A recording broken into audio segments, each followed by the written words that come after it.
শীতের মিষ্টি রোদে বড় টানা বারান্দায় বসে ভেজা চুল শুকাচ্ছে কুমুদ। হাতে সমরেশ মজুমদারের সাতকাহন বইটি। এই স্বভাবটা ওর অনেক আগে থেকেই। রোদে বসে গল্পের বই পড়তে ওর ভীষণ ভালো লাগে। আর কোনো দিকে খেয়ালই থাকে না তখন। পাশেই বড় শিরীষ গাছে কয়টা নাম না জানা পাখি বাসা বেঁধেছে। সেই সকাল থেকেই শুরু হয় তাদের গুঞ্জন, চলেই সেই সন্ধ্যা পর্যন্ত। কুমুদের ঘোর লাগে সেইটাকে। আপা, তুই এখনো এখানে বসে আছিস? কয়টা বাজে খেয়াল আছে? কুন্দনের কথায় কোমল চোখ তুলে তাকায়। কুন্দন অবাক হয় বোনকে দেখে। কি ভীষণ রূপবতী একটা মেয়ে তার বড় আপা। সেই তুলনায় সে একটু সুন্দরী হয়নি। কুন্দন হয়েছে তার বাবার মতো, কুমুদ তার মায়ের মতো। এই নিয়ে সামান্য ক্ষোভও আছে কুন্দনের মনে। অনেক বেজে গেছে না রে ছুটকি? ইস, অনেক দেরি হয়ে গেল। মা অনেক রাগ করে আছে, তাই না? শান্ত নদীর চেয়েও ধীর আর স্নিগ্ধ কুমুদ। একটা পিঁপড়াকেও যদি সে ভুলে পা দিয়ে মারিয়ে ফেলে, সারাটা দিন মন খারাপ করে বসে থাকে সে। সেই তুলনায় কুন্দন একটু অস্থির আর ছটফটে। কুমুদ উঠে দাঁড়ায়। কালো পাড়ের কুসুম রঙা শাড়িটার আঁচল তুলে মাথায় দেয় সে। তাদের বাবার করা নির্দেশ, নিচতলায় গেলেই মেয়ে বউদের মাথায় ঘোমটা থাকতে হবে। কারো শুধু বাড়ির লোক নয়, পুরুষ কাজের লোকও কম নয় বাড়িতে। তাড়াতাড়ি চল আপা, বাবা এসে যদি দেখে আমরা এখনো খেতে বসিনি, মায়ের উপর রেগে যাবে ভীষণ। বইটা বারান্দায় লোহার রেলিংয়ের মধ্যে আটকে দোতলার সিঁড়ির দিকে দৌড়ায় দুই বোন। এবারের নিয়ম, বাড়ির সব ছেলে মেয়ে একসাথে খেতে বসবে। এর অন্যথা হলে কুমুদের বাবা আনোয়ার মোড়ল রেগে যান। তার কথা ছাড়া শুধু এই বাড়ি কেন, গ্রামের কোনো মানুষ কিচ্ছু করে না। সে গ্রামের নামকরা জমিদার আর সেই সাথে মাতব্বর। রাগী হলেও কখনো অন্যায় বিচার করার পক্ষে নেই সে। এজন্য গ্রামের লোকেরা তাকে ভয় পেলেও শ্রদ্ধা আর সমীহ করে চলে। কুমুদের বড় ভাবি অঞ্জনা ওদের দেখে মিষ্টি করে হেসে বলল, বসে পড়ো কুমুদ, কুন্দন, আমি খাবার বেড়ে দিচ্ছি তোমাদের। কুমুদ টেবিলের চারিদিকে তাকিয়ে বলল, ভাইজান কোথায় ভাবি? ওনাকে ছাড়াই খেতে বসবো? তোমরা বসো, তোমাদের ভাইজান এক্ষুনি আসছেন, বাইরের থেকে ফিরেই গোসলে ঢুকেছে।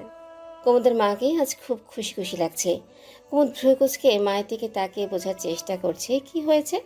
কারণ আরশি বেগমকে খুব কমই এভাবে হাসি খুশি দেখা যায়। কোনো এক অজানা কারণে তার মুখ সব সময় ভালো হয়ে থাকে। খুব বেশি আনন্দের কিছু না ঘটলেই সে হাসে না। কুন্দন মিটমিট করে হেসে বলল, মা, তোমাকে অনেক খুশি দেখাচ্ছে, বিশেষ কোনো খবর আছে নাকি? আরশি বেগম কঠিন চোখে মেয়ের দিকে তাকালো। কিন্তু আজ তার দৃষ্টি দেখে খুব একটা ভয় পেল না কুন্দন। কারণ তার মনে হচ্ছে তার মায়ের মনটা আজ কোনো কারণে খুব ভালো মুডে আছে। আজ সে ছেলেমেয়েদের সাথে বেশি রাগারাগি করবে না।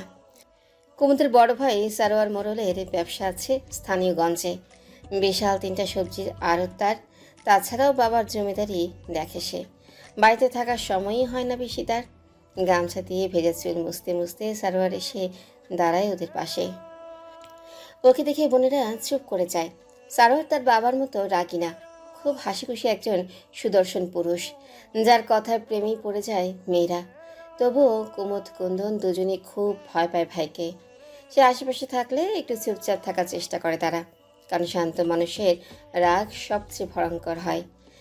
চেয়ার টেনে বসে সারোয়ার, মায়ের দিকে তাকে মিষ্টি করে হেসে বলে, কি নিয়ে কথা হচ্ছিল মা? আমাকে দেখে সবাই চুপ হয়ে গেলে যে? খেতে বস, খাইয়ে তো বের হবি। আর আসবি সেই কোন রাতে? এই দুপুরটা ছাড়া তো তোকে একদণ্ড কাছেও পাই না। নতুন বিয়ে করেছিস, বউকেও তো একটু সময় দিতে হয়। অঞ্জনা লাজুক মুখে হাসলেও তারা ওদিকে কথা বাড়ায় না। খাবার নিতে নিতে বলে, তা কুমু, কেমন আছিস বল? তোর সাথে তো দেখাই হয় না আজকাল। কি করিস সারাদিন? কুমুদ শান্ত স্বরে বলল, আপনারই তো সময় হয় না ভাইজান বোনেদের খোঁজ নেবার। সেই কাক ডাকা ভোরে বাড়ি থেকে বের হয়ে যান। ভাগ্যিস বাবা দুপুরে একসাথে খাওয়ার নিয়মটা করেছিল, না হলে তো মাসের পর মাস চলে গেলেও আপনার মুখ দেখা হতো না। ভুলেই যেতেন বোনদের চেহারা।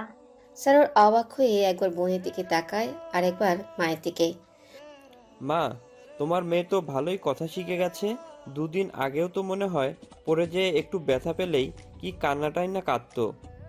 এত বড় কবে হয়ে গেল মা তোমার মেয়ে? আরশি বেগম মুচকি এসে বলে, দেখতে দেখতে অনেক বেলা কেটে গেছে রে বাপজান। বোনরা বড় হয়ে গেছে। কুমুদ মাথা নিচু করে কুটকুট করে হাসছে তখন। সারোয়ার মুগ্ধ হয়ে বোনকে দেখে। এই হুরের মতো রূপবতী মেয়েটা তারই ছোট বোন ভাবতেই পারে না সে মাঝে মাঝে।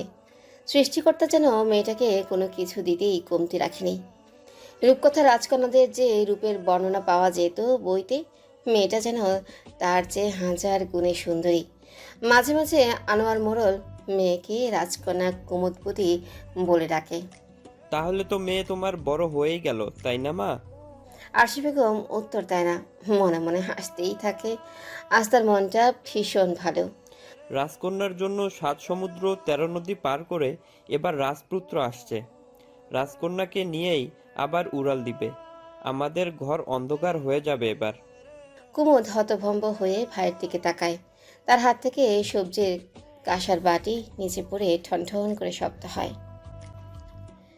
কুন্দন ভ্রুকুচকে ভাইয়ের দিকে তাকিয়ে বলে, ভাইজান, বুঝলাম না আপনার কথা, কোন রাজপুত্র আসবে? সারোয়ার খেতে খেতেই উত্তর দেয়, বিলেত থেকে সত্যিকারের রাজকুমার আসছে এবার আমাদের কুমুদবতীর জন্য। বাবার বন্ধু আজমল চাচার ছেলে রেজওয়ান। কুমুদের অনেক ছোটবেলাতেই আজমল চাচা নিজের ছেলের জন্য ওকে ঠিক করে রেখেছে। তার ইচ্ছা ছেলে চাকরি পেয়ে দেশে এসে মেয়েকে দেখবে। পছন্দ হলে তার বাবাকেই সে জানাবে। বিলেত প্রবাসী পরিবার সাথে সাথেই চলে আসবে, আকদ হয়ে যাবে। কুমুদ হতবাক হয়ে মায়ের দিকে তাকায়। তার মানে মা সব জানত, এজন্যই এত খুশি লাগছিল তাকে। এই কথা সে যে নতুন শুনেছে এমন না। সে যখন কিশোরী তখনই তার বাবা জানিয়ে দিয়েছে মেয়েকে তার পছন্দেই বিয়ে করতে হবে। মেয়ে যেন ভুলেও নিজে থেকে কাউকে পছন্দ না করে, কিন্তু মানবী মন কি কোনো বাধা মানে? ভাইজান, এসব কি বলছেন আপনি? আমার বিয়ের জন্য বিলেত প্রবাসী ছেলে পছন্দ করেছেন আপনারা? কেন কুমু? বাবা তো তোকে অনেক আগেই জানিয়ে রেখেছিল রেজওয়ানের কথা। তোকে দেখে মনে হচ্ছে তুই নতুন শুনছিস। কুমুদ উঠে দাঁড়ায়, পাতেই হাত ধুয়ে ফেলে। এমন কাজ ওরা কখনো করে না। আরশি বেগম অবাক হয়ে মেয়ের দিকে তাকায়। এসব কি বেয়াদবি কুমুদ? ভাইজান এখনো এখানে আছে, তার সামনেই তুই খাবার ছেড়ে উঠে দাঁড়ালে, আবার পাতেই হাত ধুয়ে ফেললে। এই শিক্ষা তোমাকে দিয়েছি আমরা? সারোয়ার হাত তুলে মাকে থামায়। সে অশান্তি পছন্দ করে না। শান্তিতেই যদি কাজ সেরে ফেলা যায়, অশান্তি কার ভালো লাগে? সারোয়ার চোখের ইশারায় বোনকে জায়গায় বসতে বলে। ভাইজানের নির্দেশ অমান্য করার সাহস অন্তত কুমুদ বা কুন্দন কারণেই। অঞ্জনা, কুমুদকে নতুন থালায় আবার খাবার দাও। কুমুদ অসহিঞ্চ হয়ে বলে, আমার খিদা নেই ভাইজান, আমি বসেছি। আপনি কি বলবেন বলুন। সারোয়ার অঞ্জনার দিকে তাকিয়ে সুন্দর করে হেসে বলল, অঞ্জনা, শুনতে পাওনি আমি কি বলেছি? এক কথা দুবার বলা আমি পছন্দ করি না। এই কয়দিনে তা জেনেছো তুমি? অঞ্জনার বিয়ে হয়েছে মাত্র 4 মাস। এর মধ্যে সে সারোয়ারকে অদ্ভুতভাবে ভয় পাওয়া শুরু করেছে। সারোয়ার কখনো কাউকে বকা দেয় না, কারোর সাথে উচ্চস্বরে কথা বলে না, যেমনটা তার শ্বশুরমশাই আনোয়ার মোড়ল করে। কিন্তু আনোয়ার মোড়লের থেকে সবাই সারোয়ারকেই বেশি ভয় পায়। ও দৃষ্টিতে হয়তো এমন কিছু আছে। অঞ্জনা ছুটে যায় কুমুদের খাবার আনতে। হ্যাঁ, এবার বলো কি হয়েছে? খাবার ফেলে চলে গেলেই সব সমাধান হয়ে যায় না। কিছু বলার থাকলে মাথা ঠান্ডা করে বসে তারপর বলো। আসলে ভুলটা আমারই। আমি আমার বোনদের বেশি সময় দিতে পারি না, এজন্য তোমাদের সাথে আমার দূরত্ব তৈরি হয়ে গিয়েছে অনেক বেশি। যাই হোক, তোমার কি বলার আছে আমাকে বলো। কুমুদ কিছু বলার আগেই কুন্দন হালকা চিৎকার করে বলে, ভাইজান, আপার বিয়ে বিদেশে ঠিক করেছেন কেন আপনারা? আপা আমাদের কত ভালোবাসে, ও আমাদের ছেড়ে এত দূরে কি করে থাকবে? আমরাই বা ওকে এতদিন না দেখে কি করে থাকবো? সারোয়ার পূর্ণ দৃষ্টি মিলে ছোট বোনের দিকে তাকায়। মেয়েটা কুমুদের মতো সুন্দরী হয়নি, তবে ওর চেহারায় এমন কিছু তো আছেই যা আকর্ষণ করে যে কাউকে। বিশেষ করে চোখ, ওর চোখ জোড়া একদম ওদের বাবা আনোয়ার মোড়লের মতো। তীক্ষ্ণ দৃষ্টি কিন্তু বুদ্ধিদীপ্ত। হুট করে উত্তেজিত হয়ে গেলে চোখ জোড়া আগুনের মতো জ্বলে ওঠে। সারোয়ারের মাঝে মাঝে মনে হয় ও মেয়ে না হয়ে ছেলে হলে এই বিশাল জমিদারি ও একাই সামলাতে পারত। কুমুদ যতটা শান্ত আর স্নিগ্ধ, কুন্দন ঠিক ততটাই গর্জে ওঠা পাখিনীর মতো ক্ষিপ্র আর অশান্ত। সারোয়ার চোখের সামনে তাকানোর সাহস কুন্দনে নেই। সে চোখ নামিয়ে নেয়। আরশি বেগম রাগী গলায় বলে, কুন্দন, কথা হচ্ছে ভাইজান আর আপার মাঝে। তুমি মাঝখান থেকে কেন কথা বলছো? তুমি এখনো ছোট, বড়দের মাঝে কথা বলবে না তুমি। মেয়েগুলো এমন শিক্ষা কোথা থেকে পাচ্ছে? স্যারওয়ার, শুধু জমিদারি দেখালেই হবে বাপ ছেলের? বাড়ির মেয়ের দিকে একটু নজর দাও তোমরা। বাড়ির নতুন বউ আবার বিগড়ে না যায় মেয়েদের পাল্লায় পড়ে। আরশি বেগম আর চোখে অঞ্জনার দিকে তাকায়। অঞ্জনা এমনিতেই একটু কম কথা বলে। কুমুদ আর কুন্দনকে এই কয়দিনই ভীষণ ভালোবেসে ফেলেছে সে, একদম নিজের বোনের মতো। দুইটা মেয়ের একদম বিপরীত বৈশিষ্ট্য, কিন্তু কোনো একটা জায়গায় দুই বোনের একটা দিক একদম মিলে যায়। অঞ্জনা এখনো ধরতে পারেনি সেই দিকটা। মা, আমি কথা বলছি। অকারণে বকাবকি আমার পছন্দ না। কুমুদ এতক্ষণ চুপ করেছিল, কিছুক্ষণ পর মাথা নিচু করেই বলল, ভাইজান, আমি তোমাদের ছেড়ে যেতে চাই না। এই বিয়ে আমি করব না। সারোয়ার শব্দ করে হেসে বলে, আচ্ছা, এই ব্যাপার।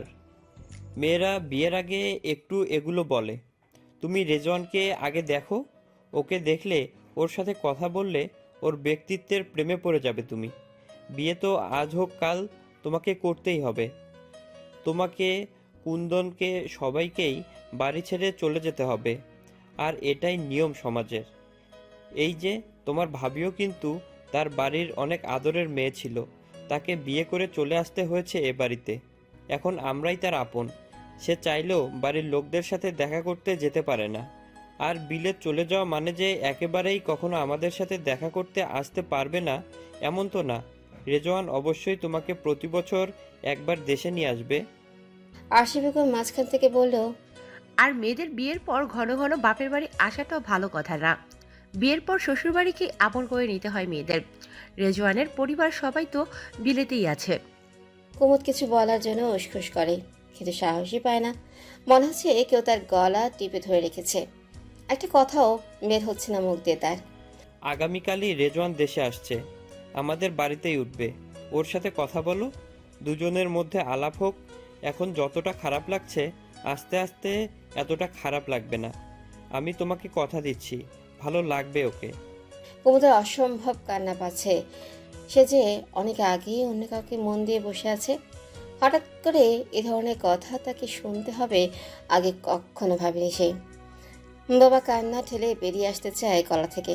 কি করবে এখন সে? এভাবে বিয়ে হয়? হ্যাঁ, তার বাবা অনেক আগেই তাকে জানিয়ে রেখেছিল, কিন্তু সে এতদিন ওটা বাবার মুখের কথাই ভেবে এসেছে। এই দিন যে সত্যিই কখনো আসবে সে ঘুণাক্ষরেও ভাবতে পারেনি। অঞ্জনার খারাপ লাগে কুমুদের দিকে তাকে। ও খুব ভালো করেই জানে তার বড় ননদিনী একজনকে কতটা ভালোবাসে, নিজের জীবনের চেয়েও বেশি। সে এখন কি করবে? কি ক্ষমতা আছে তার আনোয়ার মোড়ল বা সারোয়ার মোড়লের উপর কথা বলার? তাও কিছুটা সাহস সঞ্চয় করে আস্তে আস্তে বললে, বলছিলাম, মেয়েটার মত না নিয়ে কিছু করাটা কি ঠিক হবে? বিয়ে মানে একটা মেয়ে সারা জীবনের স্বপ্ন অন্য একজনের সাথে ভাগাভাগি করে নেওয়া। সেই মেয়েটাই যদি না চায়, তাহলে জোর করে কিছু করাটা কি আসলে ঠিক হবে? তাও কিছুটা সাহস সঞ্চয় করে আস্তে আস্তে বলে। অঞ্জনা আর কিছু বলতে যাবে তার আগে সারোয়ার আবার তাকায় তার দিকে। তার দৃষ্টি অতটা কঠিন না, তবু অঞ্জনার বুক কেঁপে ওঠে। সে মাথা নিচু করে দাঁড়ায়। আরশি বেগম তাদের দাঁত চেপে বলে, বাপজান, ঘরে মন দাও। শুরু থেকে লাগাম টেনে না ধরলে তোমার দাদাজানের সাথে কি হয়েছিল জানো নিশ্চয়ই। তোমার দাদিজানকে সামলাতে পারেনি পরে, তাই শুরু থেকেই সচেতন হও। সারোয়ার কিছু বলল না। অঞ্জনা দৌড়ে ভেতরে চলে গেল। আরশি বেগম রাগী চোখে সেদিকে তাকায়। কুন্দন মায়ের দিকে তাকিয়ে বলে, মা, তোমার উচিত ছিল ভাইজানের বিয়ের আগে ঘটককে বলে দিতে যে বউকে অবশ্যই বোবা হতে হবে, না হলে সে তো কথা বলবেই। সারোয়ার আর কিছু না বলে হাত ধুতে ধুতে বলে, এ নিয়ে আর কোনো কথা হবে না।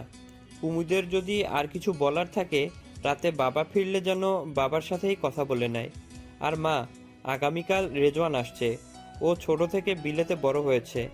ওদের সংস্কৃতি আমাদের থেকে আলাদা। ওর যেন কোনো অসুবিধা না হয়, ওর দায়িত্ব তোমাকেই দিলাম আমি। সারোয়ার আর কথা না বলিয়ে ঘর থেকে বেরিয়ে যায়। আরশি বেগম ভ্রু কুচকে দুই মেয়ের দিকে তাকায়। কুমুদ ছাদের সিঁড়ির কাছে আসতেই ভাবিকে আগে থেকেই ওখানে দাঁড়িয়ে থাকতে দেখে কিছুটা চমকে যায়। ভাবি, তুমি এখানে দাঁড়িয়ে আছো কেন? চিলেকোঠায় যাচ্ছি মাস্টারমশাইয়ের খাবার নিয়ে। কুমুদের মুখটা কেমন করে ওঠে, হাউমাউ করে কাঁদতে ইচ্ছে করছে তার ভাবিকে জড়িয়ে ধরে। কিন্তু এই বাড়িতে মেয়েদের শব্দ করে হাসা বা কাঁদা দুইটাই নিষিদ্ধ। অন্তনের হাতে একটা বড় ট্রে, সেখানে একটা থালায় খাবার ঢেকে রাখা, সাথে পানি গ্লাস। কুমুদ জোর করে হেসে বলল, তাড়াতাড়ি যাও ভাবি, দুপুর তো গড়াতে চললো। এই বলে কুমুদ চলে যাচ্ছিল। অঞ্জনা এক হাত দিয়ে কুমুদের হাত চেপে ধরে। কোথায় যাচ্ছ? ঘরে যাচ্ছি ভাবি, আমার কিচ্ছু ভালো লাগছে না, জ্বর জ্বর লাগছে। আজ খাবারটা তুমি নিয়ে যাও, আমি একটু ব্যস্ত। কুমুদ আহত চোখে তাকায় ভাবির দিকে। সে জানে অঞ্জনা কেন তাকে উপরে পাঠাতে যাচ্ছে। কুমুদ নিজের হাত ছাড়িয়ে নেয় দ্রুততার সাথে। ভাবি, তুমি এই কয়দিনে এ বাড়ির নিয়ম সবই জেনে গিয়েছো। বাবা আর ভাইজানের অনুমতি ছাড়া একটা চোখের পলক ফেলারও নিয়ম নেই আমার আর কুন্দনের। কেন কষ্ট বাড়াতে চাচ্ছ? অঞ্জনা কুমুদের হাতে জোরে করে খাবার পাঠিয়ে দেয়। কুমুদ, ভালোবাসাকে পায়ে ঠেলে দিও না। জীবনে সব কিছু পাবে, ভালোবাসা একবার চলে গেলে আর ফিরে পাবে না। কুমুদ মাথা নিচে করে নিঃশব্দে কাঁদতে থাকে। ঠোঁট কামড়ে কান্না আটকানোর চেষ্টা করে সে। অঞ্জনা কুমুদের মাথায় হাত রেখে স্মিত হেসে বলে, কুমুদ, ভালোবাসা খুব বিরল একটা অনুভূতি। এটা সবার জন্য আসে না, আর যার জন্য আসে সে যে অবস্থানে থাকুক, যে পরিস্থিতিতে থাকুক, শুধু তাকেই প্রয়োজন হয়। মিথ্যে বলবো না, বিয়ের আগে আমি একজনকে মন প্রাণ উজাড় করে ভালোবাসতাম, কিন্তু বাবা জমিদারের ছেলেকে ফেলে তার সাথে কেন বিয়ে দেবে? তার মানে এই না যে আমি তোমার ভাইজানকে মেনে নিইনি। চেষ্টা করেছি সব কিছু ভুলে তাকে আঁকড়ে ধরে বাঁচতে, কিন্তু কোথাও যেন একটা সুর কেটে গেছে। ভুলতে চাইলেও ভুলতে পারছি না তাকে। কুমুদ ছলছল চোখে ভাবির দিকে তাকিয়ে বলে, কিন্তু ভাবি, বাবা আর ভাইজান জানতে পারলে আমাকে ভয়াবহ শাস্তি তো দিবেই, সেই সাথে মানুষটাকে শেষ করে দেবে যাকে সর্বস্ব দিয়ে ভালোবাসি। নিজের চোখের সামনে কিভাবে তার শেষ পরিণতি দেখবো বলো? ওসব ভেবো না, আমি আছি তোমার পাশে। আর দেরি করো না কুমুদ, মানুষটা না খেয়ে আছে। যাও কুমুদ, যাও। কুমুদের বুকটা কাঁপে, কি করবি বুঝে উঠতে পারে না। মানুষটাকে একটা নজর দেখার জন্য তারও কলিজা ছটফট করছে। কিন্তু যদি সবটা জানাজানি হয়ে যায়, এই প্রেম তো পরিণতি পাবার নয়। কিন্তু জীবনে কি সত্যিই কোনো অলৌকিক ঘটনা ঘটে না? কুমুদ প্রমাদ কোণে, আরশ বিন মুর্তজা কুন্দনের শিক্ষক। শুধু তাই নয়, সে মোড়ল বাড়িতেই লজিং থাকে। ছাদের পাশে ছোট্ট একটা চিলে কোঠা দেওয়া হয়েছে তাকে থাকতে। এই বাড়িতে থেকেই নিজে পড়াশোনা করে, আর ছাত্রী হিসেবে পেয়েছে কুমুদ আর কুন্দনকে। কুমুদের পড়া আপাতত শেষ হয়, এখন শুধু কুন্দনকেই পড়ায় সে। জাতিগতভাবে আরশ বাঙালি নয়, তার জন্ম আর বেড়ে ওঠা হায়দ্রাবাদে। ভাগ্যের ফেরে আপনজন ছেড়ে তাকে চলে আসতে হয়েছিল এখানে। আনোয়ার মোড়ল তাকে অত্যাধিক স্নেহ করে। এ বাড়িতেই 3 বেলা খায় সে। নিজের পড়া শেষ হলেই হয়তো এখান থেকে আবার পাড়ি জমাবে হায়দ্রাবাদে। দরজা ঠকঠক আওয়াজ শুনে দরজা খুলে দেয় আরশ। দুপুরে কামরুল নামের একজন চাকর এসে আরশকে খাবার দিয়ে যায় রোজ। দরজা খুলেই হাসি মুখে আরশ বলে, আরে কামরুল ভাইয়া, আজ এত দেরি? আরশের বাংলা খুব বেশি স্পষ্ট না, কিন্তু দরজায় কামরুলের বদলে স্বয়ং রাজকন্যাকে দেখে থমকে যায় সে, যার দর্শন পাওয়ার জন্য দিনরাত এক করে সে বদ্ধ করে অপেক্ষা করে। সেই হুড়পুরি আজ তারই দরজায় দাঁড়ানো। কেউ কি সম্ভব, নাকি সবটাই ভুল? আরশকে দেখে সাথে সাথে চোখ বন্ধ করে ফেলে কুমুদ। কিছুক্ষণ আগেই গোসল নেওয়া আরশের খেয়ালই নেই সে উন্মুক্ত শরীরেই দরজা খুলেছে, পরে শুধু একটা পায়জামা। কুমুদকে দেখে এতটাই হতভম্ব হয়ে গিয়েছিল সে যে টেরই পায়নি এতক্ষণ। কুমুদকে চোখ বন্ধ করতে দেখে ধাতস্থ হয় সে। আমাকে মাফ করো কুমুদ, তুমি 2টা মিনিট অপেক্ষা করো, আমি পাঞ্জাবি পরে আসছি। কুমুদ শান্ত স্বরে চোখ বোঝা অবস্থাতেই বলে, আমি আছি, আপনি যান। আরশ ভিতরে চলে যায়। তার উন্মুক্ত ফর্সা পক্ষ নজর কেড়ে নিয়েছে। ততক্ষণে কুমুদের মুখ চেয়ে দীর্ঘশ্বাস বেরিয়ে আসে। এই প্রশস্ত বুকে আশ্রয় চেয়ে হবে না তার। সে তো এখানেই নিজের সুখ খুঁজতে চেয়েছিল। 2 মিনিট না 1 মিনিটের আগেই আরশ আবার এসে দাঁড়ায়। কুমুদ, তোমাকে কষ্ট দিলাম। আসলে বুঝতেই পারিনি তুমি আসবে। ভেবেছিলাম কামরুল আসবে। কুমুদ মাথা নিচু করে বলে। ভেতরে আসতে বলবেন না মাস্টার মশাই? আরশ ইতস্তত করে। সে একাই থাকে এই চিলেকোঠার ঘরটায়। এই শীতের মিষ্টি দুপুরে একটা যুবকের ঘরে একটা অবিবাহিত যুবতী ঢোকাটা কারো কম্য হতে পারে না। আগুন আর ঘি পাশাপাশি থাকলে যে কোনো সময় দুর্ঘটনা ঘটতে পারে, কিন্তু তার রাজকন্যাকে মানা করার ক্ষমতা কি আর এই জীবদ্দশায় হবে? কিছুটা অস্বস্তির সাথে দরজা থেকে সরে দাঁড়ায় আরশ। কুমুদ কাঁপা কাঁপা পায়ে ঘরে ঢোকে। একটা পুরুষ মানুষের ঘর তো সুন্দর গোছানো থাকতে পারে, এই ঘর না দেখলেই বিশ্বাসই হতো না কুমুদের।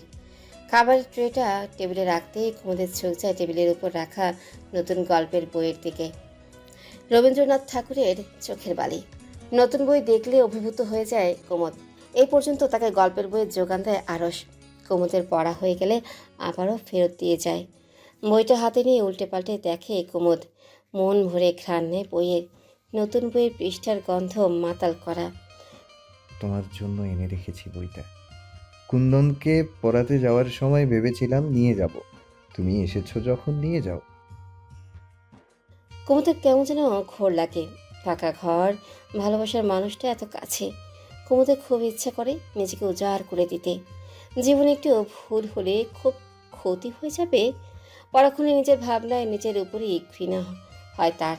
এতটা নিজ চিন্তা কিভাবে মাথায় আসে তার? সম্ভ্রান্ত রক্ষণশীল পরিবারে বড় হয়ে ওঠা কুমুদ এসব কখনো ভাবার চিন্তাই করেনি। আর সেদিকে না করে আস্তে আস্তে বলে। না না না, সাতকাহন এখনো শেষ হয়নি। ওটা পড়ে না না, সাতকাহন এখনো শেষ হয়নি, ওটা পড়ে নি আগে। কিন্তু এই বই পড়ার সৌভাগ্য আমার আর হবে কি না আমি জানি না মাস্টার মশাই। শেষ কথাটাই গলা ধরে আসে কুমুদের। আরশ বুঝতেই পারে না কুমুদের কথা। অবাক হয়ে তাকিয়ে থাকে ওর দিকে। মাস্টার মশাই, একটা সত্যি কথা বলবেন? আমি কি কখনো ঝুট বলি? না তেমন না। আচ্ছা, আমি যদি এই বাড়ি ছেড়ে দূরে কোথাও চলে যাই, আপনি কি কষ্ট পাবেন? আরশ হতভম্ব হয়ে বলে। এগুলো কি বলছো কুমুদ? কত দূরে যাবে তুমি? যদি বলি অনেক দূরে, অনেক অনেক বেশি দূরে। যদি বলি 7 সমুদ্র 13 নদীর ওপারে। আর কিছু না ভেবেই কুমুদের হাত ধরে ওকে নিচের দিকে ফেরায়। কুমুদ কেঁপে ওঠে ওর স্পর্শে। এসব কি বলছো কুমুদ? কোথায় যাবে তুমি? প্রায় 6 ফুট লম্বা চওড়া বক্ষে প্রশস্ততার সামনে কুমুদের অসহায় লাগে। কোনোভাবেই এখন আরশের দিকে তাকাতে পারবে না সে। কুমুদ, কুছ তো বলো। মাস্টার মশাই, আমার বিয়ে ঠিক হয়ে গেছে। বিলেত প্রবাসী ছেলে খুব তাড়াতাড়ি হয়তো আমাকে বিয়ে করে নিয়ে চলে যাবে। কুমুদ ঠোঁট কামড়ে ধরে কান্না আটকাতে আরশের বুকটা কেঁপে ওঠে। কুমুদকে ছেড়ে দেয় সে নিজের হাতের বাঁধন থেকে। আরশের মুখ থেকে কোনো কথাই বের হয় না। অবাক চোখে কুমুদের দিকে তাকিয়ে ভাবতে থাকে কুমুদ আসলেই মজা করছে নাকি তার সাথে। কুমুদ, তুমি কি মজা করছো আমার সাথে? কুমুদ বিষণ্ণ গলায় বলে। মাস্টার মশাই, আমি আপনাকে ছাড়া বাঁচবো না। আপনি কিছু করুন মাস্টার মশাই। আরশের মাথা ফাঁকা লাগে। সে নিজেও যে এই পরিটার মায়ায় আষ্টে পৃষ্ঠে জড়িয়ে গেছে। তার ইচ্ছে ছিল পড়াশোনা শেষ করে হায়দ্রাবাদ ফিরে পরিবার নিয়ে ফিরবে, আসবে এখানে আবার। আনোয়ার মোড়লকে সরাসরি প্রস্তাব দেবে সে তার মেয়েকে বিয়ে করার জন্য। কিন্তু এখন সে কী করবে? তার কি সাহস হবে আনোয়ার মোড়ল বা সারার মোড়লের ওপর কিছু বলার? এতক্ষণে কুমুদ তাকায় আরশি থেকে। তার পদ্মের পাপড়ির মতো ভাষা চোখগুলো রক্ত জবার মতো লাল হয়ে আছে। আরশ তাকাতেই পারে না সেদিকে, চোখ নামিয়ে নেয়। একজন পুরুষ যতই শক্তিশালী হোক, সে শারীরিক শক্তির দিক থেকেই হোক বা মানসিক, প্রেয়সীর চোখের পানি সহ্য করার ক্ষমতা সৃষ্টিকর্তা কোনো পুরুষকেই দেননি। চুপ করে আছেন কেন মাস্টার মশাই? আপনি আমাকে ভালোবাসেন না? আপনি সহ্য করতে পারবেন আমি অন্য কারোর হাতে ধরে বাড়ি থেকে চলে গেলে? কুমুদ কিছুক্ষণ চুপ থেকে আস্তে আস্তে বলে। আমাকে নিয়ে পালিয়ে যেতে পারবেন না মাস্টার মশাই? আমরা অনেক দূরে চলে যাব, আমাদের ওরা কেউ খুঁজে পাবে না। এই মোড়ল বাড়ির সীমানা থেকে দূরে, অনেক দূরে। সেখানে কোনো বাধা থাকবে না ভালোবাসার। আমাদের ছোট্ট একটা সংসার হবে, শুধু আপনি আর আমি থাকবো, কেউ আলাদা করতে পারবে না আমাদের। কুমুদ স্বপ্নাদের চোখে আরসের দিকে তাকিয়ে তার উত্তরের অপেক্ষা করতে থাকে। আরস নির্লিপ্ত গলায় বলে, কি করব আমি কুমুদ? কি করার ক্ষমতা আছে আমার? ফিরে যাও কুমুদ, তুমি যা বলছো তা অবাস্তব, অসম্ভব, এ কখনো হওয়ার নয়। কুমুদ অসহ্য হয়ে বলল, কেন হওয়ার নয় মাস্টার মশাই? এই পৃথিবীতে কি ভালোবাসার কোনো দাম নেই? ভালোবাসা পূর্ণতা পায় না এই পৃথিবীতে? আমরা কি ভালো থাকতে পারবো দুজন দুজনকে ছেড়ে? আরস উত্তরই দেয় না, মাথা নিচু করে দাঁড়িয়ে থাকে। তার মতো ব্যর্থ প্রেমিকের কি কখনো সাহস হবে আনোয়ার মোড়লের মেয়েকে নিয়ে পালিয়ে যাওয়ার? কতদূর যাবে সে পালিয়ে? হায়দ্রাবাদ যাবে? সেখানে তার অসহায় মা, দুইটা ছোট ভাই বোন। যদি মোড়লেরা তাদের কোনো ক্ষতি করে ফেলে? চুপ করে থাকবেন না মাস্টার মশাই? আগামীকালেই রেজওয়ান সাহেব আসছেন আমাদের বাড়ি। হয়তো খুব তাড়াতাড়ি বাবা বিয়ের দিন ঠিক করে ফেলবে। আমাকে নিয়ে সোজা চলে যাবে বিলেত। আর হয়তো আমাকে কখনো দেখতেও পাবেন না আপনি। আর অন্যদিকে আমার ফিরে সত্যি কাঁপা কিছু কাঁপা করার গলায় বলল, ক্ষমতা নেই, কুমুদ। যদি সত্যি এমন হয়, আমি ধরে নেব আমার ভাগ্যে তুমি ছিলে না। কুমুদ রাগে ঈষৎ লাল হয়ে যায়। সে কখন হিসাবে চিৎকার করে না রাগ হলে, কিন্তু আজ তার সহ্যই হচ্ছে না কিছু। আর সেদিকে তাকিয়ে রাগে চোখে চিৎকার করে বলল, আপনি একজন কাপুরুষ মাস্টার মশাই। আমি আমার জীবনের বড় ভুলটা করেছি আপনাকে ভালোবেসে। আমি একটা মেয়ে হয়ে সবকিছু ছেড়ে আপনার হাত ধরার সাহস করেছি। সেখানে আপনি একটা পুরুষ হয়ে ভয়ে নিজের ভালোবাসাকে অন্যের হয়ে যেতে বলছেন। কেন সেই কিশোরী মেয়েটার মন প্রেমের স্রোতে ভাসিয়েছিলেন তখন? স্বপ্ন দেখিয়েছিলেন তাকে একটা সুন্দর ভালোবাসার। কত শত প্রেমের চিঠি দিয়েছিলেন মেয়েটাকে, কত নির্ঘুম রাত উপহার দিয়েছেন। তখন একবার আপনার মনে হয়নি এমন কোনো দিন আসতে পারে যেদিন আপনাকে এমন সাহস দেখাতে হবে? আজ সেই মেয়েটা কিশোরী থেকে পূর্ণ যুবতী হয়ে আপনার দ্বারে এসে হাত পেতেছে। এইভাবে ফিরিয়ে দেবেন তাকে আপনি? আপনি আসলে একটা কাপুরুষ মাস্টার মশাই। আমি ভুল করেছি আপনাকে ভালোবেসে। কুমুদের চোখ দিয়ে অঝরে পানি পড়ছে। কথা থামিয়ে জোরে জোরে নিঃশ্বাস নেয় সে। পাথরের মতো দাঁড়িয়ে তার কথাগুলি শুনছে আরস। তার সামনে পুরো পৃথিবী টলছে। কুমুদ কিছুক্ষণ তার দিকে তাকিয়ে চোখ মুছতে মুছতে ছুটে চলে যাচ্ছিল। ঠিক তখন আরস তার হাত টেনে ধরে। সে জানে না কি করছে সে। অদ্ভুত একটা ঘোরের মধ্যে ডুবে আছে সে। কুমুদের কথাগুলো তার ভেতরে সত্তাকে কেমন নাড়িয়ে দিয়ে চলে গেল। আচমকা আরসের স্পর্শে থরথর করে কেঁপে ওঠে কুমুদ। প্রিয়তমের প্রথম স্পর্শ একটা নারীর ভেতরটাকে উল্টে পাল্টে দেওয়ার জন্য যথেষ্ট। হাত ছাড়ুন মাস্টার মশাই। হাত ছাড়ার জন্য তো হাতটা ধরিনি কুমুদবতী। এটুকু বলে আরস কুমুদকে টেনে নিজের কাছে নিয়ে আসে। কুমুদ ভয়ে চোখ বন্ধ করে ফেলে। ঠোঁটটা তিরতির করে কাঁপছে তার। সে স্পষ্ট শুনতে পাচ্ছে তার মাস্টার মশাইয়ের হৃৎপিণ্ডের আওয়াজ। ইচ্ছে করছে ছুটে পালিয়ে যেতে, কিন্তু একটা অজানা আকর্ষণ তাকে চুম্বকের মতো আটকে রেখেছে আরসের কাছে। হঠাৎ আরস কুমুদের কোমরটা চেপে তাকে আরও কাছে নিয়ে আসে। হতবিহ্বল হয়ে যায় কুমুদ। কি করছে মাস্টার মশাইটা? অনেক বড় ভুল হয়ে যাবে তো এরপরে। কিন্তু এই শক্ত বাহুডোর হতে কিভাবে নিজেকে মুক্ত করবে সে? সে শক্তি কি তার আছে? মাস্টার মশাই কি করছেন? কুমুদের ফিসফিস আওয়াজ আরসকে আরো ঘোরে ডুবি দেয়। কুমুদের ঠোঁটটা এত টানছে কেন তাকে? মিনিট দুই পর হালকা ধাক্কা দিয়ে আরসকে দূরে ফেলে দেয় কুমুদ। জোরে জোরে নিঃশ্বাস ফেলতে থাকে সে। কি থেকে কি হয়ে গেল? এটা তো পাপ, মহা পাপ। লজ্জায় লাল হয়ে যায় সে। কোনোভাবেই সামনের মানুষটার দিকে সে আর তাকাতেই পারবে না। আরস নিজের ঠোঁট কামড়ে হাসে। ভীত হরিণীর মতো কাঁপছে কুমুদ তার সামনে। যা কিছু হয়ে যাক, এই মেয়েটার হাত সে ছাড়বে না। তার রানীর জন্য যে কোনো ঝড়ের সামনে দাঁড়াতে সে রাজি। আর আবারও কুমুদের আরও অনেকটা কাছে চলে আসে। কুমুদ নিজের জায়গায় অনড় দাঁড়িয়ে থাকে। একটু নড়লে যেন সে অজ্ঞান হয়ে যাবে। আরস নিজের মুখটা কুমুদের কানের কাছে এনে ফিসফিস করে বলে, আমি কাপুরুষ নই কুমুদবতী। আমি আমার প্রেমের জন্য নিজের জীবন বাঁচিয়ে রাখতে পারি। আমি সম্রাট শাহজাহান নই। আমি আমার প্রেমের সমাধির উপর কুমুদ মহল বানাতে পারবো না, কিন্তু আমি নিজেই শক্তিশালী প্রাচীরে ঘেরা দুর্গ হয়ে আমার প্রেমকে রক্ষা করে যাব আমার শেষ নিঃশ্বাস পর্যন্ত। এই দেহ যতদিন আমার অস্তিত্ব জানান দেবে, ততদিন আমার নিঃশ্বাসে একটি নাম উচ্চারণ করে যাবে, কুমুদ। কুমুদের সারা শরীর জুড়ে শিহরণ জাগে। অদ্ভুত প্রশান্তিতে মন প্রাণ জুড়িয়ে আসে তার। খুশিতে পাগল হয়ে যাচ্ছে এমন মনে হয় তার। কুমুদ আরশের দিকে তাকাতেই পারে না। ওই চোখের দিকে আর একবার তাকালে গভীরতার মাঝে ঠাঁই পাবে না আর। ছুটে বের হয়ে আসে আরশের ঘর থেকে। আরশ বৃদ্ধাঙ্গুল ঠোঁটে বুলিয়ে মুচকি হেসে দেয় সেদিকে তাকিয়ে। নুপুরে ঝমঝম আওয়াজ করে সিঁড়ি দিয়ে দৌড়ে নামছে কুমুদ। খুশিতে তার নৃত্য করতে ইচ্ছে করছে। ভাবিকে জানাতে হবে আগে সবটা। তার মন বলছে মাস্টারমশাই ঠিক একটা ব্যবস্থা করে এই বিয়ে ভাঙবে। এরপর তাদের খুব সুন্দর সাজানো একটা সংসার হবে। হঠাৎ সিঁড়ির গোড়ায় আসতেই তার মুখ অন্ধকার হয়ে যায়। ভয়ে হাত পা জমে ওঠে তার।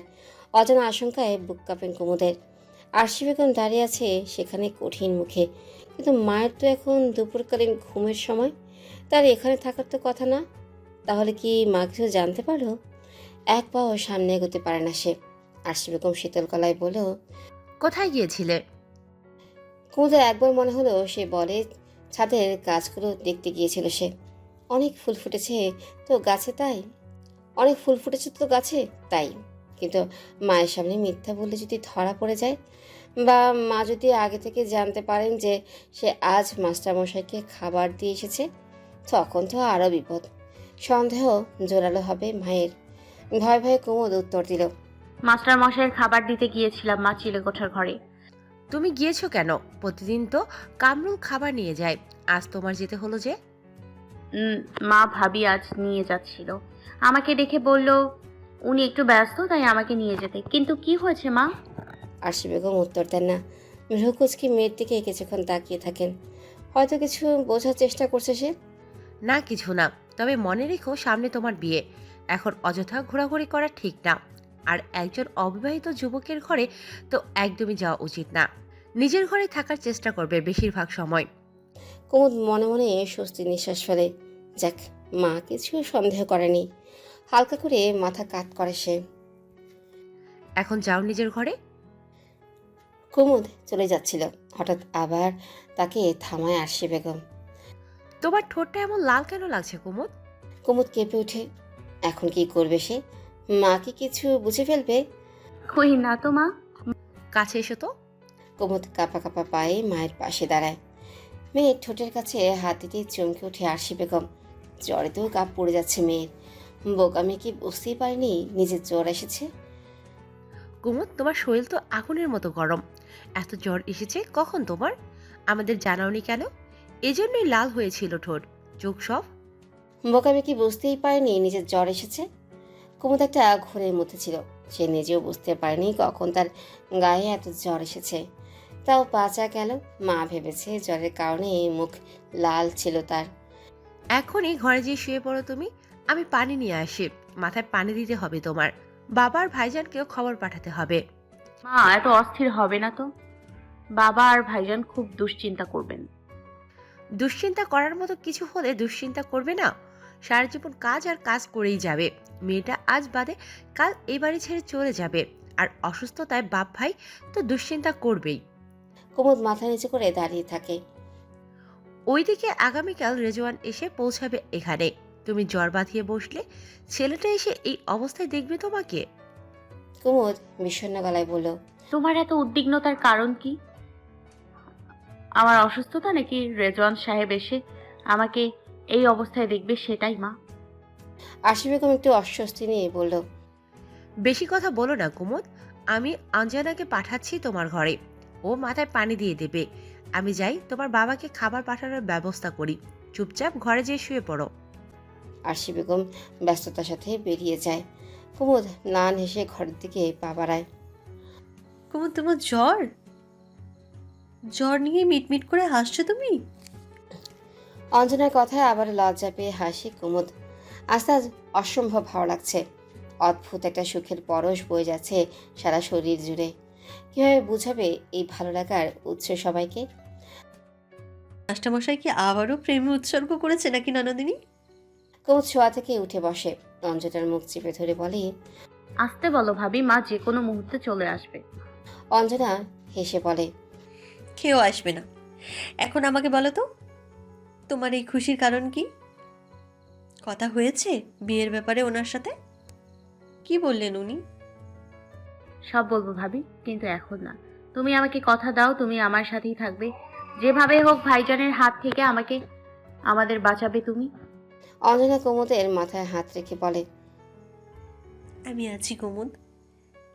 আমি জীবনে যে কষ্ট সহ্য করেছি, আমি চাই না তুমি সেই কষ্ট পাও। ভালোবাসার মানুষটার সাথে অনেক ভালো থাকবে তুমি। কুমুদ স্বপ্নে ভাসা চোখে অঞ্জনার দিকে তাকায়। এই ছোট্ট জীবনে তার আর কি চাওয়ার থাকতে পারে, যদি সে সত্যি তার মাস্টার মশাইকে নিজের করে পায়। নিশুতি রাত, লুকিয়ে ছাদে এসেছে কুন্দন। তার অসম্ভব কষ্ট হচ্ছে কেন জানি। বারবার মাস্টার মশাইকে একবার দেখতে ইচ্ছে করছে তার। আজ 2 দিন হয় মানুষটা তাকে পড়াতে যাচ্ছে না, কারণ সে জানে না মানুষটাকে কীভাবে বোঝাবে। সে তাকে একদিন না দেখলে ভেতরটা অঙ্গারের মতো ঝলসে যায়। অনেকবার বোঝানোর চেষ্টা করেছে কুন্দন তাকে, কিন্তু সে বোঝেনি। আসলে কি বোঝেনি, নাকি বুঝেও না বোঝার ভান করেছে। ওই তীরের ফলার মতো তীক্ষ্ণ চোখ জোড়া না দেখা পর্যন্ত যে কুন্দনের ঘুম আসে না, মানুষটা কি কখনো বুঝবে না?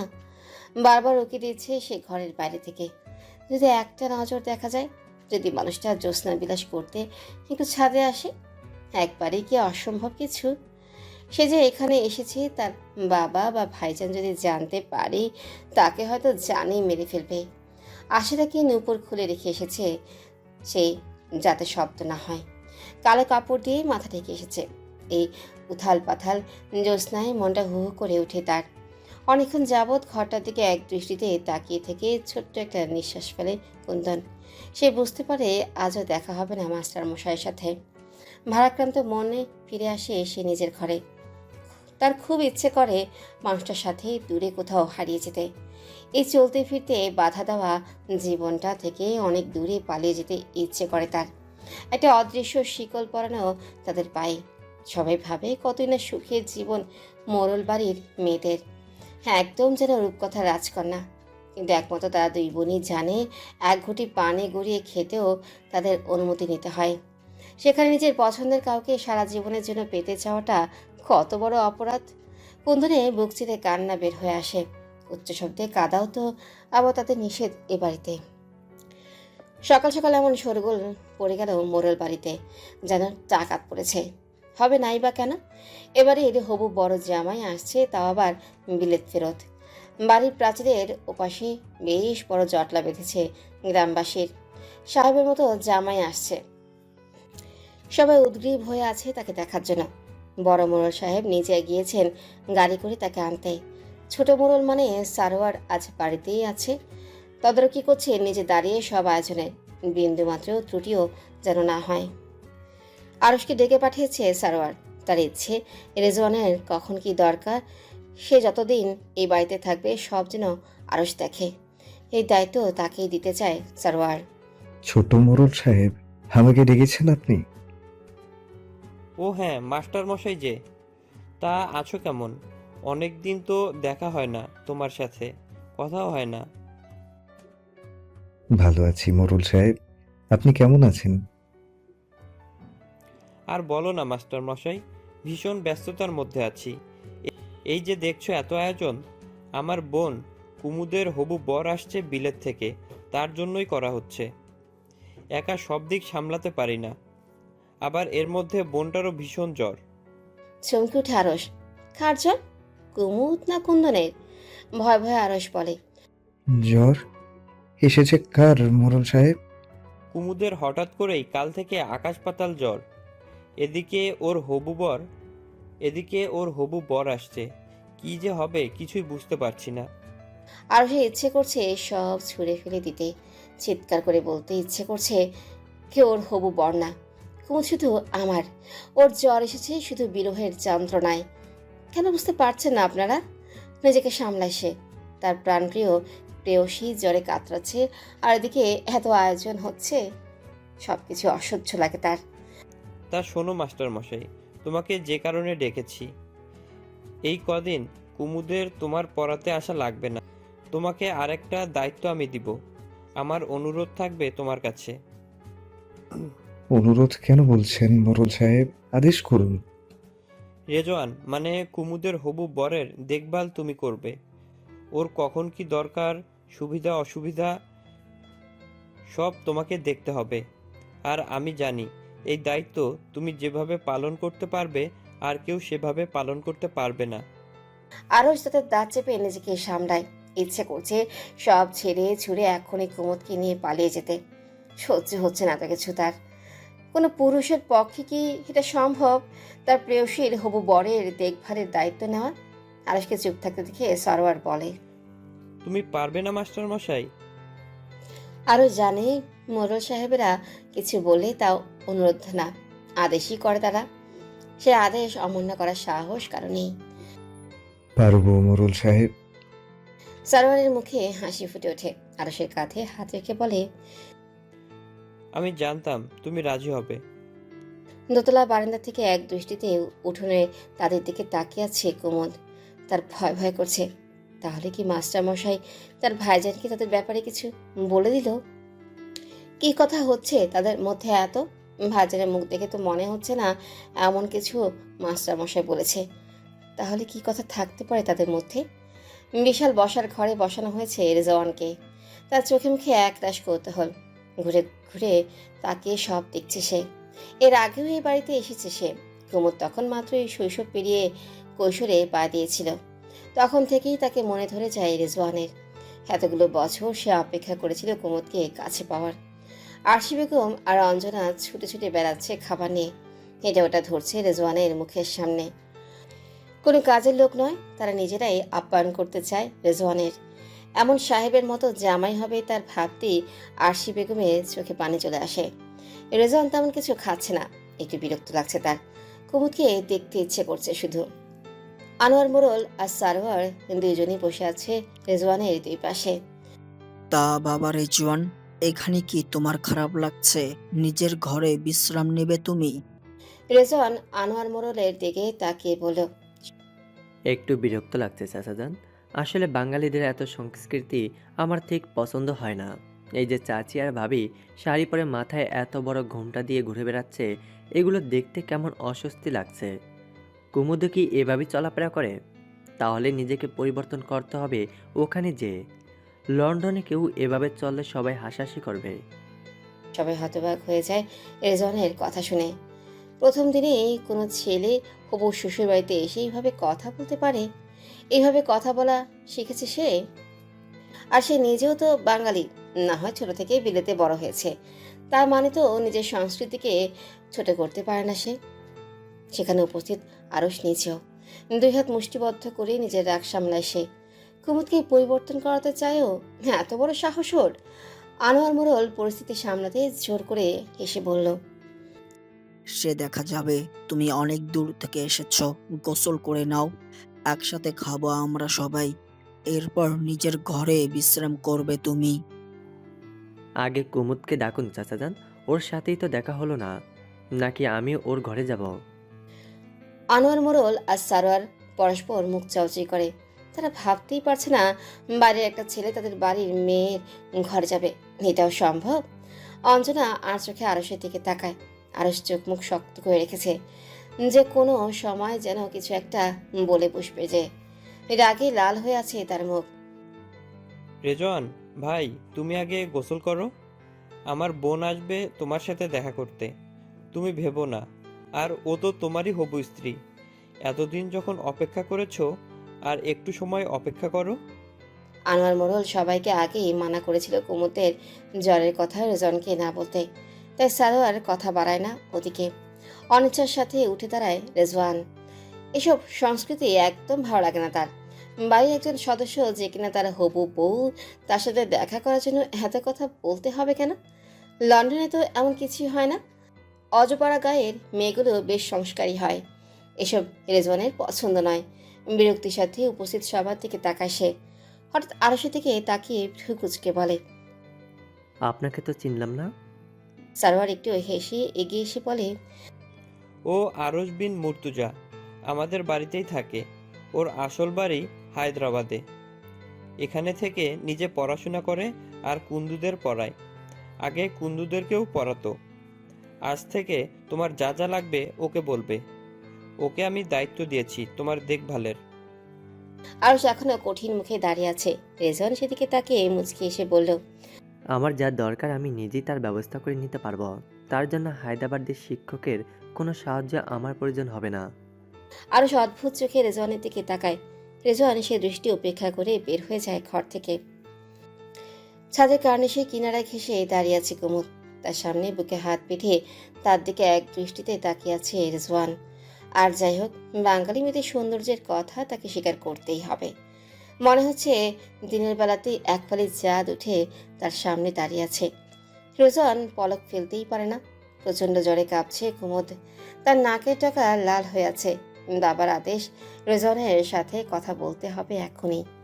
রেজওয়ান তাকে দেখার জন্য উৎগ্রীব হয়ে আছে। আচ্ছা, তোমার নামটা কিন্তু দারুণ। কুমুদ নামের অর্থ কি? কুমুদের একটু ইচ্ছে করছে না এই মানুষটার সাথে কথা বলতে। মেয়েদের ষষ্ঠ ইন্দ্রিয় খুব প্রখর হয়। কুমুদের মনে হচ্ছে তার সামনে দাঁড়িয়ে থাকা এই মানুষটা কোনো একটা খারাপ দিক আছে যা সে ধরতে পারছে না।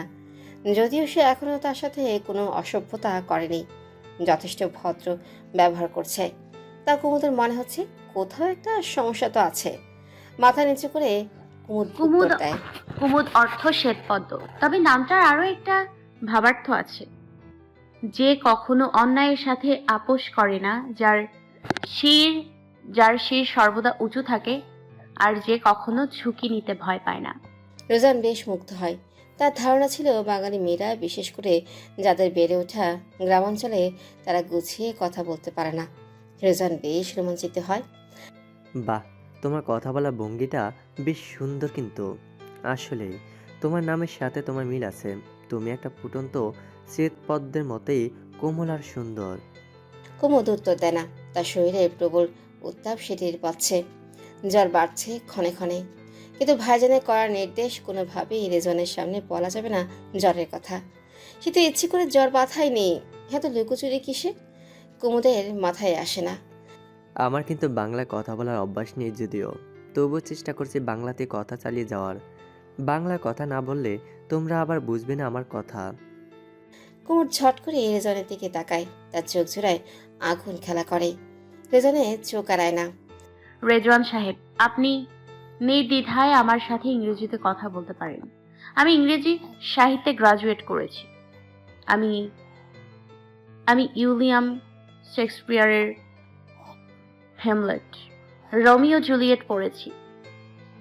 এছাড়াও ইংলিশ লিটারেচারের উপর আমার যথেষ্ট দক্ষতা আছে। আপনি চাইলে আমি নির্বিঘ্নে আপনার সাথে এগুলো নিয়ে কথা চালিয়ে যেতে পারবো। রেজান অত্যন্ত চমৎকৃত হয়। তার ধারণাতেও ছিল না গ্রামের একটা মেয়ের জ্ঞান এতটা হতে পারে। সে ভেবেছিল লন্ডনে নেওয়ার পর সব নতুন করে শেখাতে হবে এই মেয়েকে। কিন্তু মেয়ের জ্ঞানের পরিধি দেখে যার পর নাই দারুণ অবাক হয় সে। বাহ, অবাক হলাম তোমার কথা শুনে। তোমরা সব সময় এমন বাংলা কথা বলো। আমার ধারণা ছিল না তুমি ইংরেজি ছাত্রী হতে পারো। কুমুদ মুচকি এসে বললেও, আপনি আরো অনেক কিছুই আস্তে আস্তে জানতে পারবেন। বাংলা ভাষায় কথা বলতে পারলে আমরা আত্মার তৃপ্তি পাই। পৃথিবীর আর কোনো ভাষা আমাদের এতটা তৃপ্তি দিতে পারবে না। কিন্তু তার মানে এটা নয় আমরা অশিক্ষিত। ইংরেজদের থেকে মুক্তি পেলেও দাসত্ব আমাদের রন্ধে রন্ধে ঢুকে গেছে। রেজওয়ান অস্বস্তিতে নড়ে দাঁড়ায়। তার মনে হচ্ছে মেয়েটা তাকে সূক্ষ্মভাবে অপমান করার চেষ্টা করছে। কুমুদের প্রতিটা কথাতেই সে অবাক হচ্ছে। তা তোমাকে এত পড়াশোনা কে শেখালো? তা এখন দয়া করে বলো না তোমার ওই হায়দ্রাবাদের শিক্ষক তোমাকে এসব শিখিয়েছে। কুমুদ ছট করে জলজলে চোখে রেজওয়ানের দিকে তাকায়।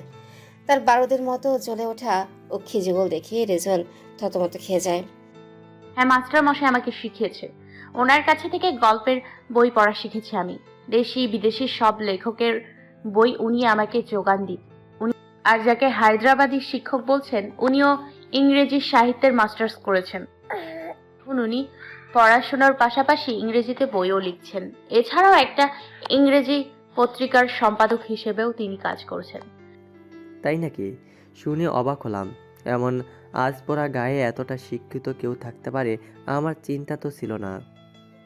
কুমুদ রেজওয়ানের উপর থেকে দৃষ্টি সরিয়ে নেয়। সামনে দাঁড়িয়ে থাকা লোকটার সাথে কথা চালিয়ে যাওয়ার ইচ্ছে হচ্ছে না তার। এই দেশের সন্তান হয়েও যে দেশের মানুষকে এতটা ছোট করে কথা বলতে পারে, সে আর যাই হোক ভালো মানুষ হতে পারে না। কুমুদ ছাদের রেলিং ধরে দূরে আকাশের দিকে তাকায়। সন্ধ্যা নামবে করছে। পাখি তাদের নিড়ে ফিরছে ঝাঁকে ঝাঁকে।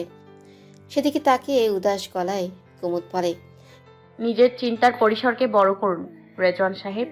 আর কতকাল কুয়োর ব্যাং হয়ে বাঁচবেন? রেজওয়ান চল শক্ত করে হাত মুষ্টিবদ্ধ করে দাঁড়ায়। হতবাক হয়ে যাচ্ছে সে সামনে দাঁড়িয়ে থাকা সাধারণ একটা মেয়ের কথা শুনে। একদিনে এত কিছু হজম করতে পারছে না। চলুন রেজওয়ান সাহেব, নিচে যাই, সবাই আমাদের জন্য অপেক্ষা করছে। কুমুদ এগিয়ে যেতে গেলে আচমকা তার হাত চেপে ধরে রেজওয়ান। কুমুদ হতভম্ব হয়ে দাঁড়িয়ে যায়। অবাক হয়ে যায় লোকটার সাহস দেখে। কোনো কথাই বের হয় না তার মুখ দিয়ে। আর একটু সময় থাকলে হয় না কুমুদ? কুমুদ কঠিন গলায় বলল, হাত ধরেছেন কেন রেজওয়ান সাহেব? হাত ছাড়ুন আমার। রেজওয়ান বুঝতে পারে না সে কি এমন ভুল করেছে। বিলেতে এগুলো হর হামেশাই হয়। তাতে কি হয়েছে কুমুদ? তুমি তো কিছুদিন পর আমার স্ত্রী হবে। হাত ধরলে সমস্যা কোথায়? কুমুদ আবারও বলে। হাত ছাড়ুন বলছি। রেজওয়ান আরো শক্ত করে চেপে ধরে কুমুদের হাত। আপনার সাহস দেখে আমি অবাক হয়ে যাচ্ছি রেজওয়ান সাহেব।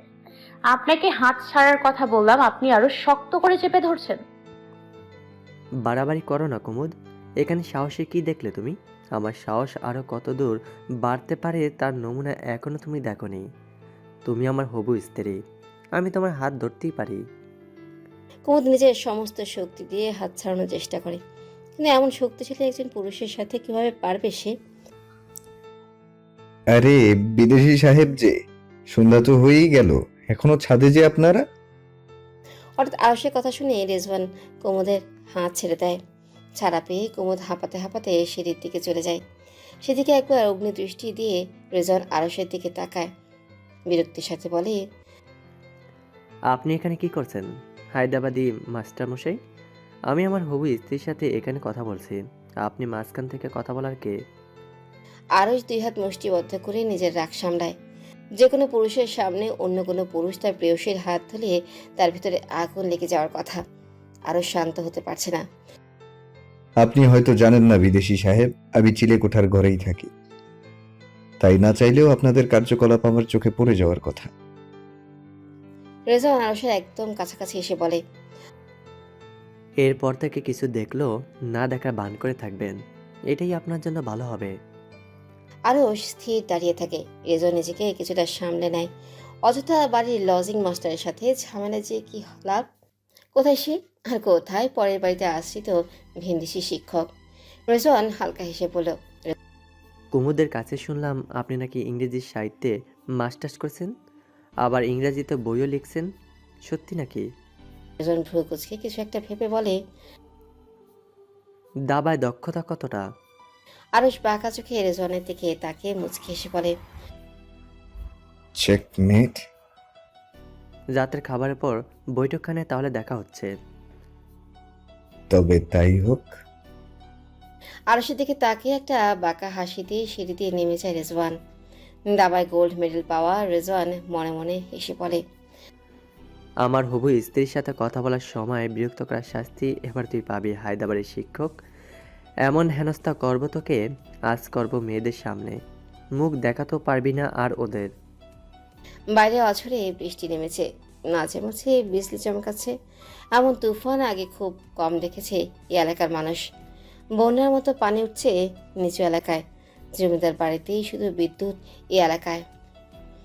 আজ তাও নেই। বাড়িতে ঘুটঘুটে অন্ধকার, তবু মাঝে মাঝে আকাশে আলোর ঝলকানি। এরই মধ্যে জমিদার বাড়ির বৈঠকখানায় চলছে টান টান উত্তেজনা। ঘরের চার কোনায় 4টা মশাল জ্বালানো। মুখোমুখি বসে আছে আরশ আর রেজওয়ান। দুজনের দৃষ্টি একই জায়গায় নিবদ্ধ। আরশের কপালে বিন্দু বিন্দু ঘাম, ওর ফর্সা মুখ লাল হয়ে আছে কিঞ্চিত। সেই তুলনায় রেজওয়ান শান্ত। আরশের ঘোড়া ইতিমধ্যে অনেকটাই ধরাশায়ী, তবে এখনো কারোই রানীর চাল শুরু হয়নি। একটু দূরে কুমুদ আর কুন্দন বসে আছে তাদের দিকে এক দৃষ্টিতে তাকিয়ে। দুজনই এক মনে চাচ্ছে আরশ যেন জিতে যায়। কিন্তু কেউ কারো সামনে প্রকাশ করছে না। তাদের পাশে ঠায় দাঁড়িয়ে আছে অঞ্জনা। সে একবার দাবার কোটের দিকে তাকাচ্ছে তো একবার কুমুদের দিকে। আরশা রেজওয়ানকে ঘিরে বসে আছে আনোয়ার, মোড়ল আর সারোয়ার। তাদের মধ্যেও দারুণ উত্তেজনা। এই এলাকায় মাস্টার মশাইকে কেউ এখন পর্যন্ত হারাতে পারেনি দাবায়। তবে কি এবার কুমুদের হবু বরের কাছেই হার হবে তার?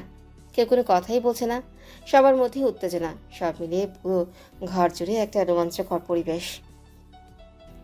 রেজওয়ান মুচকি এসে আরশকে বলে, ছেড়ে দাও মাস্টার, তুমি ধারাশয়ী হয়ে গিয়েছ, আর বাঁচার সম্ভাবনা নেই। চোখ তুলে রেজওয়ানের দিকে তাকে ফিসফিস করে বলে, যুদ্ধের যুদ্ধের ময়দান থেকে পালিয়ে যায় কাপুরুষেরা। যারা সাচ্চা পুরুষ তারা বুক চিতিয়ে যুদ্ধ করে। হার বলে আমার অভিধানে কোনো শব্দ নেই। হয় জিতবো না হয় মরবো। কুমুদ আর কুন্দন দুইজনেরই ঠোঁটের কোণায় হাসি ফোটে। রেজওয়ান কিছুটা অপমানিত বোধ করে বলে, হেরে যাচ্ছ তাও এমন বড় বড় কথা বলছো কিভাবে?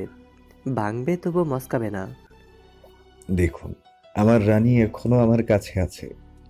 আমার রানী আমার পাশে থাকলে আমি বিশ্ব জয় করতে পারি।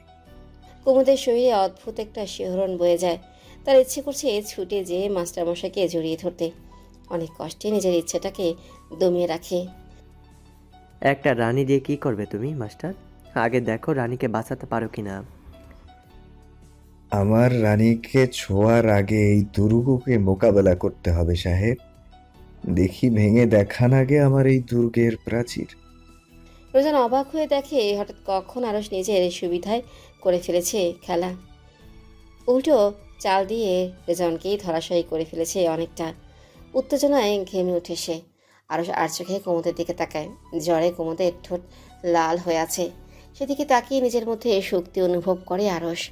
হালকা হেসে কুমুদকে আশ্বস্ত করে এভাবেই সে তার রানীকে রক্ষা করে যাবে। আনোয়ার মোড়ল সারোয়ারের কাঁধে হাত রেখে বলে, দেখেছ ছোট মোড়ল, আমাদের মাস্টার মশাইও কম চায় না। উল্টো চাল দিচ্ছে তো এবার মাস্টার মশাই। হবু জামের সাথে হাড্ডাহাড্ডি লড়াই চলছে, দেখি কে জেতে। সারোয়ার হালকা বিরক্ত হয়ে বলে, বাবা, আমাদের জামাই লন্ডন থেকে গোল্ড মেডেল পাওয়া। মাস্টার মশাইয়ের এত অভিজ্ঞতা আছে নাকি? দেখা যাক। বাইরে বৃষ্টি বেড়েছে, সেই সাথে বেড়েছে বিদ্যুৎ চমকানোর শব্দ। শীতল ঠান্ডা হাওয়া আসে জানলা দিয়ে। কুমুদ কেঁপে কেঁপে উঠছে এক একবার। অঞ্জনা কুমুদের কাঁধে হাত দিয়ে বলে, তোমার জ্বর আসছে কুমুদ, এখানে অনেক ঠান্ডা হাওয়া। চলো নিচের ঘরে যেয়ে বিশ্রাম নিবে। না ভাবি, খেলা শেষ না হওয়া পর্যন্ত এখান থেকে একটুও নড়বো না আমি। অঞ্জনা কিছু বলতে চেয়েও বলে না। তার নিজেরও অস্থির লাগছে। প্রায় 2 ঘন্টা পর তীব্র লড়াই শেষে খেলা শেষ হয় আরশ আর রেজওয়ানের। গালে হাত দিয়ে বসে আছে আনোয়ার, মোড়ল আর সারোয়ার। এটা কি হলো? তাদের বাড়ির হবু জামাইকে হারিয়ে দিল কিনা শেষমেশ মাস্টার মশাই। রানীকে রক্ষা করার জন্য জান বাজি দিয়ে ফেলেছে আরশ। রেজওয়ানের মুখের দিকে তাকানো যাচ্ছে না। এর আগে লজ্জায় লাল হয়ে আছে সে। দাবার কোট এলোমেলো করে দিয়ে উঠে দাঁড়ায় সে। সাথে উঠে দাঁড়ায় আরশ, আনোয়ার, মোড়ল আর সারোয়ার। কুমুদের চোখ দিয়ে টপ টপ করে আনন্দের পানি পড়ছে। তাকে এক হাতে জড়িয়ে ধরে রেখেছে অঞ্জনা। কুন্দনও খুশিতে অস্থির হয়ে আছে। বাবা রিজওয়ান, খেলায় তো হার জিত থাকবেই, এইভাবে রাগ করছো কেন? রেজওয়ান উত্তরই দেয় না। কুমুদ আর কুন্দন আসতেই চাচ্ছিল না। তাদের এভাবে বৈঠকখানায় আসার নিয়ম নেই, কিন্তু রেজওয়ান জোর করে তাদের ধরে এনেছে। তার ইচ্ছে ছিল মেয়েদের সামনে আরশকে ধরাশয়ী করে দিয়ে তাকে লজ্জা দেবে, কিন্তু সে ভাবতেই পারেনি নিজে এভাবে লজ্জা পেয়ে যাবে সবার সামনে। চোখ মুখ লাল হয়ে আছে তার।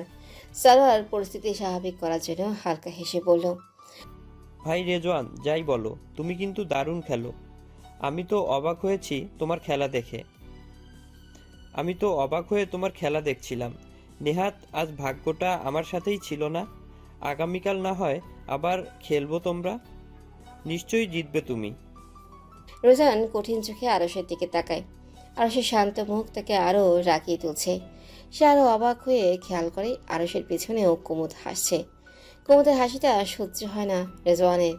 ইচ্ছে করছে সব ভেঙে চুরে ফেলতে। রেজওয়ান আরশের কাছে এগিয়ে আসে।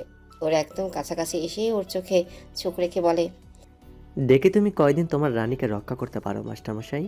আমিও এর শেষ দেখে ছাড়ব। আরশ রেজওয়ানের দিকে তাকিয়ে ছোট্ট একটা হাসি দিয়ে বলে, ইংরেজিতে একটা প্রবাদ আছে জানেন তো বিদেশি সাহেব? প্রবাদটি বলেছিলেন Terry Pratchett. It's like a chess, the queen saves the king. অনুবাদটা নিশ্চয়ই আপনাকে করে দিতে হবে না। আমি রানীকে বাঁচাইনি, আমার রানী আমাকে বাঁচিয়েছে।